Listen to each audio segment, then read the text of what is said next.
Acting training in person, వ్యక్తిగత నట శిక్షణ. ఈ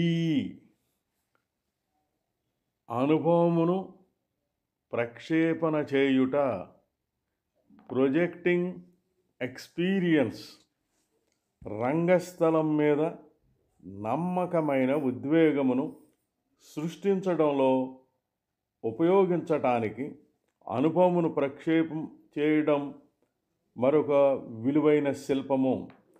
అనుభవమును ప్రక్షేపణ చేయటం అంటే ఉద్వేగ అనుభవము మానసికంగా జ్ఞానము పొందటం. ఉద్వేగ అనుభవము ప్రశ్నించటానికి వీలుండదు, లేక బహుశా భవిష్యత్తులో జరగవచ్చును. దీనికి మంచి ఉదాహరణగా ఆ అనుభవము చావడం. మరణము గురించిన స్థితి మనకు తెలిసిన సత్యమే. జీవితము మరణముతో అంతమవుతుంది.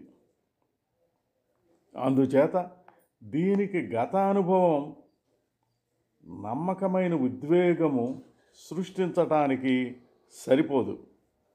భవిష్యత్తు అనుభవం ప్రక్షేపణ చేయడం వల్ల ఉద్వేగ ప్రత్యుత్తరమును ఉద్దీపనము చేయవచ్చును.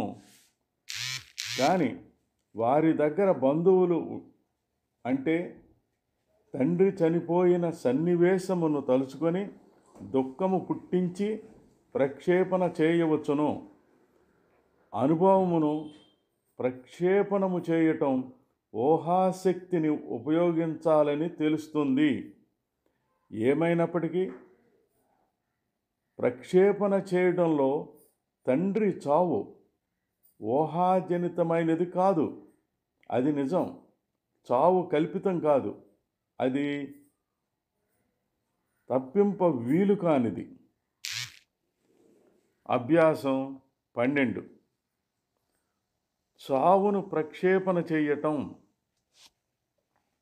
కుర్చీ మీద విశ్రాంతి తీసుకోండి.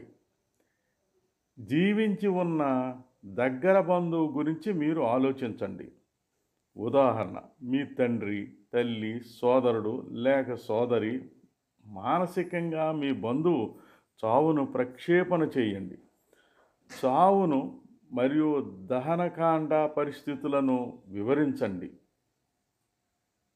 ఒకవేళ మీ ఉద్వేగములు బాగా ఎక్కువ అయిపోతే అభ్యాసం చేయటం మానివేయండి.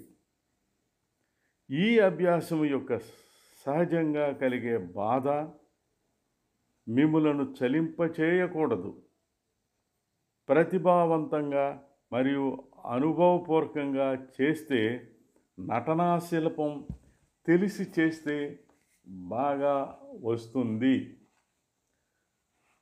ఉద్వేగము భౌతికమైన లేక శారీరకమైన కార్యమైన వాటి భావాల భేదములు నాటక రంగంలో గొప్పగా సహకరిస్తాయి.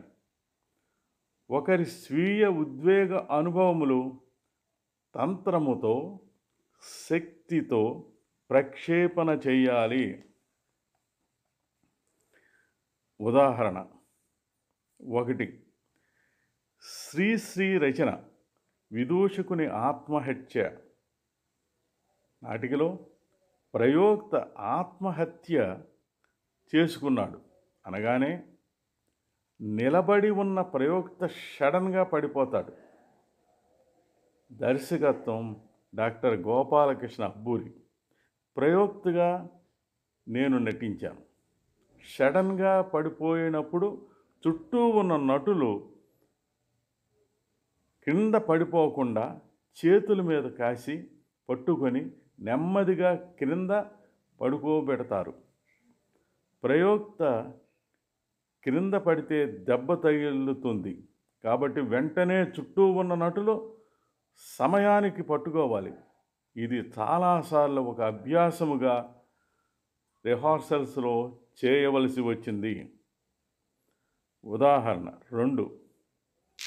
నేను రచించిన దేహాంతర ప్రాప్తి, పునర్జన్మ లేక ముక్తి నవలా నాటకంలో చివరిలో జరిగిన ఓ సన్నివేశం స్వామీజీ కారణజన్ములు కుర్చీలో కూర్చుని ఉండగానే ఆయన కోరిక మీదటే ప్రాణం విడుస్తారు. ఈ జన్మ ముగుస్తోంది. అదిగో మురళీనాదం వినిపిస్తోంది. హరే కృష్ణ హరే కృష్ణ హరే కృష్ణ హరే హరే. స్వామీజీ నీరసంగా పాడుతుంటే అందరూ వంత పాడతారు. రతి తులసి తీర్థం తెచ్చింది. శ్యామ్ తీసుకుని స్వామీజీ నోట్లో పోశాడు. నెమ్మదిగా ఈ తులసి తీర్థం సేవించండి. స్వామీజీ తీర్థం స్వీకరించారు. భజన గీతం అందరూ పాడుతూనే ఉన్నారు. మురళీగానం పెద్దగా వినిపిస్తోంది. ఓం ఓం ఓం. స్వామీజీ ఓంకార ధ్వని చేస్తారు. ప్రాణం విడుస్తారు. శ్యామ్ చేతుల్లో తను ఉండగానే మరికొన్ని విషయాలు మరో భాగంలో.